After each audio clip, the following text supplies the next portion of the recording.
Douse yourself in water and repent. This is episode number 2 of Jared and Al Watch Sailor Moon Crystal, where we're going to talk about our experiences with Sailor Moon Crystal episode by episode. Yep. I'm Jared, joined as always by Anne Ladyem. That's Al. Hello. And today we get the privilege of telling you about episode number 2 of Sailor Moon Crystal. It's Act 2, Ami, Sailor Mercury. Oh, she's so cool. Usagi's going to finally get a teammate. You say finally. As if After one episode. One episode. Oh, man. I mean, it's an important episode specifically because, like, hey, we get to see that it's not just Usagi who's in this fight. You know, she's going to find some people that she's going to surround herself with and have some teammates and all that fun stuff. And especially a good teammate like Ami, who is going to be the analytical side of this entire group. Yeah, I mean, you get more of the introduction of the fact that, like, oh, hey, there's going to be more of you, and we have to work together, and we're trying to find this princess, and so you get more of, like, the overarching story here. Yeah, because I think in the first episode, they kind of briefly say, like, There's more. I think Mamoru kind of says, like, hey, maybe that's where the silver crystal is when he's talking about the jewelry shop. So that's another, obviously, plot point that Luna is trying to get everyone together. It's find the princess. Number 1, find the legendary silver crystal. Which, as of this moment, why is it legendary? Why do we need to find it? That has yet to be revealed, but eventually we will understand.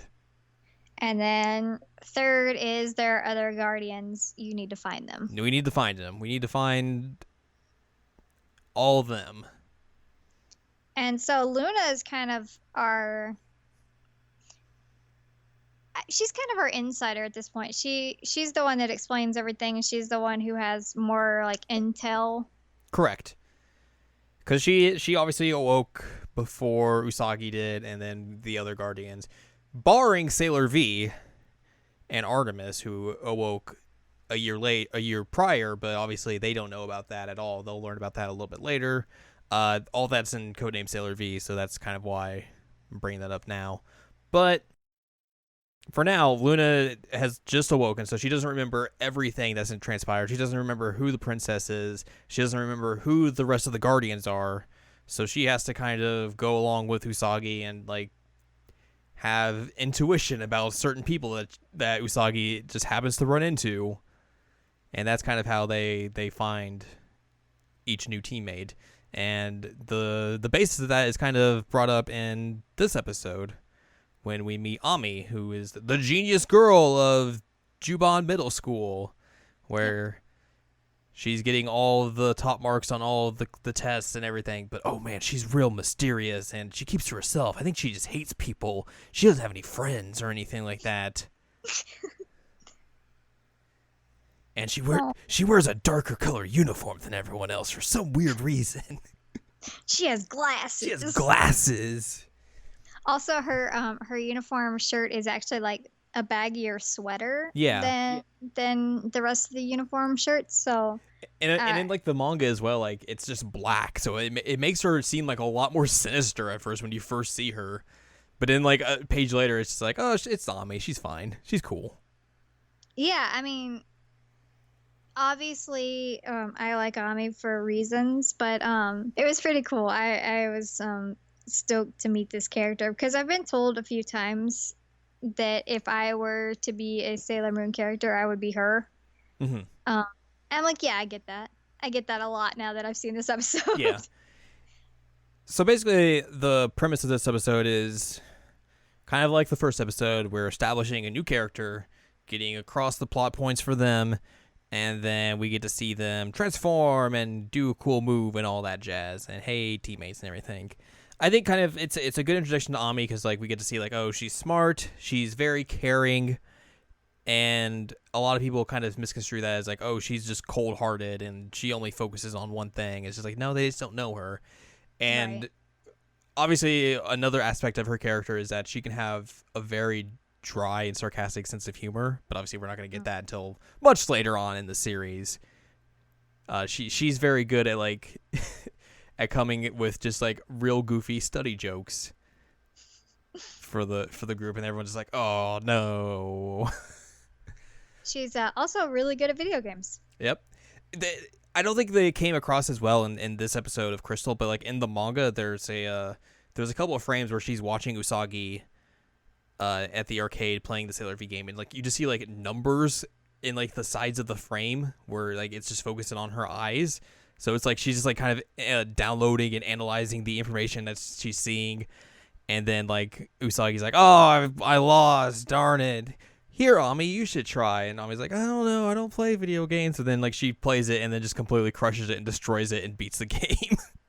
Is she Junko? I mean, she didn't do the crazy eyes, so let's hope not. I know, but like, ugh. Anyway, also that scene was really, really funny because it's like, hey, here's this pin that got dispensed from the machine because you won, and then Usagi was mad because she didn't get a pin, so she just starts like shaking the machine. And obviously, it's like it's very suspicious that these pens that they get are something else entirely, which it'll make sense why like a random arcade cabinet is dispensing this equipment to them. Well, Luna kind of hints that there was a reason. Yeah, and you'll see very specifically later on. Oh, okay. As well. So a big part of this episode is that Ami goes to like Crunch School. Specifically the Crystal School, the or Crystal Academy. Crystal Academy. And they get the Crystal CD and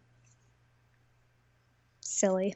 So like it's a cram school that she attends. It's supposed to make you all super super smart and help you with your study techniques and all that jazz. And they're like, here's the Crystal CD. It's a fantastic CD that help you with your study techniques and all that jazz. Which I thought it was a floppy disk I think it's in the 90s anime. It might be a floppy disk, but in the manga it's also a CD. Emerging new technologies in 1992. Also, she's used as like the advertising poster child of the school. Yeah, which is a little weird. It is. But yeah, so everybody thinks she's like weird and standoffish, and they all are like, oh, you know, she's well off because she goes to this cram school, and everything's suspicious. Everything is suspicious. Mm-hmm. And then you kind of see like one of Usagi's friends is like, oh, she went to that cram school, but then she's just blowing everyone off. It's like, I need to study. And then later on, Usagi meets Ami, and she's like, hey, let's go hang out at the arcade again. And Ami's just like, I can't. I have to go study. Studying is very important. I must go do that and continue studying. And it's like very monotone and all that. Was this the second episode where Usagi crumples up a paper and throws it backwards? Yep. Because she crumples up the advertisement for the academy and then throws it backwards, and lo and behold, who is right behind her again? Is this where my favorite line came in? Which is your favorite line? Or was this a different episode? The one where he says, I'm not a garbage can. It might have been this one. Okay. Because she throws the paper again, and he's just like, I'm not a garbage can. I'm like, dead. So I know we already talked about some voice actors, but Robbie Draymond. It's very good. Very, very good. But that line, I literally just lost it. I was laughing so hard, I was crying because he was just like, I'm not a garbage can. I'm like, what? It's also important to note in that scene that he's like, why is your cat talking to you? Yeah, or why are you talking to your cat? Things like, which I talk to my cat, so it's not really all that unusual. But he specifically thinks that Luna is talking to Usagi. Her, and he brings it up again in a different episode. But he's clearly suspicious of this kitty cat who can speak. And I think it's a two-way street there on suspicion. Yeah, Luna also is like, I don't like you. There's a forthcoming episode where it introduces him. Or the introduction of the episode is like Luna looking up profiles and everyone, and then her profile for Mamoru is like suspicious individual. Suspicious character. Cats can't use computers. I don't know. Luna apparently is very good with computers, as this episode is evident in this episode as well. Yeah, I mean, Luna is just like computer whiz for some reason. I'm like, what the heck, cat? How do your paws hit the little keys? How does this happen? It's a fancy, specially made computer just for cats. No, Big because she keys. uses zombies in a different episode, and she's like, I'm a cat, and I'm using this regular Cats are keyboard. very Let's good at go. typing, obviously. Loki, are you a good typer? All right, just ignore me. That's fine. So yeah, cram school is It's very spooky and bad. it is. So that's your monster this Yeah. week. So like so at the time when Usagi like wants to go hang out with Ami and Ami blows her off to go study, like she has like the green eyes and you're like, "Oh, something's wrong." And then she leaves behind the CD and Usagi's like, "Huh, this is weird. Maybe we should study this." And her and Luna go off and put it in and they're like, "Well, this is weird. It just looks like some normal study techniques and everything. Like, why would this do anything weird to anyone?" And Usagi's like, "Well, maybe you gotta beat up the computer and that'll make something happen." So she starts smashing on like the monitor and everything. Then the teacher's like, "You must study, obey and study. That's the only way to give your energy. Study, study, study." And they're like, Oh no, brainwashing. "Brainwashing? Who would have thunk?" Whoa. So, since Usagi has decided that it is her new friend Ami that she must protect, Mm-hmm. she decides that she's going to. This is the one where she's a doctor. So this is where she first gets the to use the transformation pin, which Yeah. she obviously got from the arcade earlier in the episode. And Luna's like, "Hey, use that pin, yell out moon power, and then you can transform into anything you like." And then Usagi's like, "Transform me into a doctor!" And Luna's like, "What? Why?" Why? Why a doctor? And then like she busts in the building. She's like, "I'm a doctor." Yeah. She goes up to the guards like, I was informed there was an emergency here. I need to get in there stat." And like the guards are just like, whatever. Go on in. And then she just busts in that door like, "I'm a doctor." I mean, it probably is realistic for what a 14-year-old would do if given this opportunity. But like some of her choices when it comes to her transformations, I'm just like, It's real good. what? Also, she's Why- not dressed as a doctor. No, she's not. She's in like a pink mini skirt, like nurse outfit, but like a sexy nurse that you would get on Halloween. It's weird. Apparently, Moon Power thinks that that's what a doctor looks like. Apparently, or that's what Usagi thinks. That a Yeah, doctor that's looks probably like. more like it. Yeah, and so anyway, she's a doctor, and it turns out that oh no, the lady who's running the cram school is actually a hideous monster. Spooky. Man, the monsters in this are actually pretty monstrous. I mean, Yeah. they're not pretty. Like if you compare it to like the 90s anime, those were a lot like goofier because they had to make a lot of them because there was a lot Yeah. more episodes. But like the manga and this specifically, like it's kind of horrific looking, especially even like when some of the monsters die and like the in the manga, it's kind of graphic in ways you don't expect. Also, in the beginning of this episode, we get an introduction to perhaps the main villain, where you kind of see her shrouded, but Jedite is like talking to her like, "Here, we gotta make her and get some life energy and get the legendary silver crystal." He does not talk He like doesn't that. have a southern accent, but for some reason that's why I attribute it to him for now. So he's the one sending off these monsters here for now. He looks like Nikolai from Shadowheart's Covenant, and so that's what I initially was calling him until he got a new name in a different episode. Yeah. Because I can literally never remember this dude's name. But he's kind of our villain sender at the moment. He's the underling to the main bad guy. Yeah. Yeah. So Usagi's busted in. Ami's getting held against her will. She doesn't realize it yet, but Usagi's coming to save her, and Ami's like, "Oh, it's Usagi. Hey, I'm studying." And But then, like, Usagi says that she's her friend, and she's like, "I'm your friend?" And it's so cute. the monster's like, "You can't have friends to study as your friend." So the monster transforms. Usagi transforms into Sailor Moon. Things don't go well, though. Nope. Usagi gets battered with paper. Paperweight. papers, and then just trapped In the against the wall. wall with paper. Yep. And Ami's just kind of like sitting there out of her mind, and then Luna's like, hey, use the pen.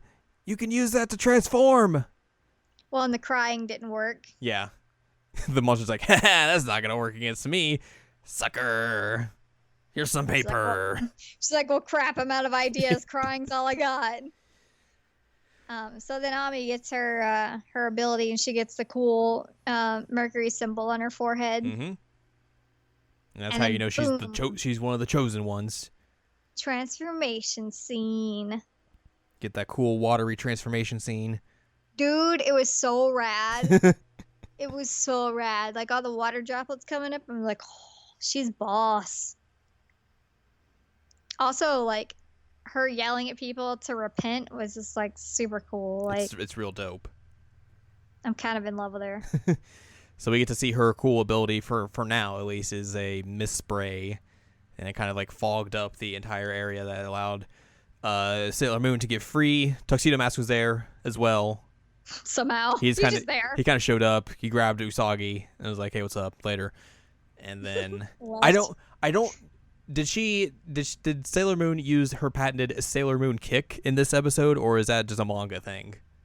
No, she That's just a used the bummer. boomerang. Because in the manga, like, she gets free, and then she's like, I'm gonna kick this monster, and she's like, Sailor Moon kick, and just front kicks her in the face. And then uses the tiara to defeat it. Oh my god, no, It's real good. she just boomeranged in this one. Yeah. So it gets boomerang, and then the Ami and Usagi are okay, and then she's like, hey, we're teammates now, hooray! Where's Tuxedo Mask? Oh no, he's gone. Literally what happens. He's off being very extra. That boy, he doesn't know how to be anything but extra. So yeah, Usagi has made a new friend, a new ally. Ami's great. Ami's great. It's true. And that's I'm where into we leave our episode, except we get a tease of the next character we're going to meet in episode number 3. We do. It's very fiery and shadowy and mysterious. Spirits. I mean, it's all true. It is. All right, so I mean, obviously we kind of talked about this throughout this episode, but how'd you feel about after episode 2? So, again, I've been told by you and other people that Mercury and Ami would be like my go-to. So I mean, that's lofty expectations kind of going in to be like. It is. I mean, people told me all the time, like, this would be the one you'd relate to. This would, like, if you do online quizzes, like, which Sailor Moon character are you? Like, this is always the one that I get. Mm-hmm. Which I guess is questionable. Why was I doing that before I was even into Sailor Moon? But that's It's not true, even- yeah. I also took like BuzzFeed quizzes the other day about like what chicken nugget are you? So like, you know, sometimes things happen. But I really, really love her. Like I've only seen a few episodes with her and I already think she's wonderful. Like her transformation scene is just like the greatest thing in the world. I love her outfit. I think it is wonderful. But she's also just like a genuinely interesting and nice character. Yeah. She's a lot more likable to me than Usagi is. Which, I mean, yeah. But I also think it's great that, again, you see like a friendship between two girls that isn't like competitive and like it's cool. Right. But it's also a great thing that you start seeing with Usagi in this episode, and you see it later in other episodes, that she like reaches out to characters who aren't necessarily like popular characters, or it's not easy for her to do that. And I feel like that makes me like her more than like the first episode did, because throughout this episode people are like, oh no, Ami's weird, you know, she's smart and she does this stuff, and then Usagi's like, well, I'm gonna go be your friend now. Partially because like if I become friends with her, maybe she'll make me smart. Right. I mean, it's not completely unselfish reasons, But But like, it's but yeah, also like, yeah. I think like eventually, like at the end of the episode, it's less for selfish reasons. It's like, hey, this is my new friend now. It's cool. right. And then like I think the arcade kind of helped her with that. She's like, "Oh, I actually really like this person. She's pretty cool." Yeah. So it feels more like a genuine friendship at that point. And also the scene with Luna where she like lands on her and she's like, "I thought your cat was an angel." Like it was so cute. It was so cute. Um it's interesting though because it feels like Luna likes Ami better than Usagi. Yeah. Um You'll get that. so that's interesting. Um but it's cool. Like I like that we're getting like new teammates and we're getting new powers. We're getting to see how they work together. But it kind of makes sense because in my head, and I don't know if I'm wrong about this, but Sailor Moon always seems like the leader Yeah, of everybody. it's true. And so you kind of see this leadership beginning here with her reaching out to a character that others are ostracizing. Well, I mean, in like 2 episodes from now, like Luna's gonna get on Usagi. It's like, you're supposed to be the leader. You were the first one awoken. Like you need to you need to Focus. focus. You need to have more like leadership qualities to you by now. Yeah. Um, but so that's something that I think is really cool is that you start seeing some of that aspect here because she is very open to like even if again it's for somewhat selfish reasons to begin with, she becomes somebody who's like, "Oh, I need to go and talk to this person or I need to stand up for this person or I need to defend this person." I'm like, "Oh, that's pretty cool." Yeah. Um but pretty much again, I know that I said it in the first episode, like I just want to watch the transformation scenes over and over and over and over and over and over. But Ami's is way cooler in my opinion. It's pretty dope. It's so cool. It's so cool. Um what was her phrase cuz they each have a phrase. It's for love and da da da and love and da da da and love and da da da like Love and da da da. yeah, Are you talking about Ami's? yeah, what was hers? Douse, It's something like douse yourself in water. intelligence. Oh, it's I just saw it. At first, I feel like it's like love and intelligence, because That would make sense, yeah. Sailor Moon's is love and some For love and justice. justice, and then I feel like it's intelligence. I could be wrong. I would probably agree with you. But Hey, I hang on. whoop. I have the source material behind me. Maybe that would help. Well, I just didn't realize when I was watching the first episode that that was going to be like a recurring thing for each person. I think for their introduction it is. I don't think afterwards like they say that word. They say that phrase that often. It's mostly just Okay. Usagi saying that. I just thought it was cool because it was like, oh hey, they each have their own like grounding point of like Sailor Moon is justice, and you start getting like a recurring theme of love and something else. Right. So I thought that was cool. But also we're always fighting for love. Yeah. Always gotta fight for love. Yeah. I would do anything for love, but I won't do that.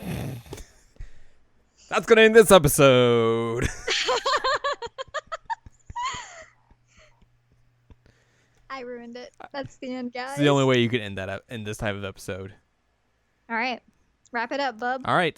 So next week we will be discussing episode number 3, which is Act 3, Ray, Sailor Mars. Woo. We will be introduced to yet another character, another new teammate, another new guardian, Nice. and talk about having to save me all the time. Please save your Nintendo Miis. They're in danger of being lost forever. They are. It's true. So yeah, look forward to that next week. That'll be our discussion point. Episode number 3, Act 3. For more from us, seasonalanimecheckup.com, sac.cool for past episodes of this podcast, the Season Anime Checkup OVA and the Season Anime Checkup, columns, reviews, all that sort of stuff. Twitter, Anime Checkup. Anne Ladyem's at anneladyem.com. So yeah, look forward to next week where we talk about episode number 3.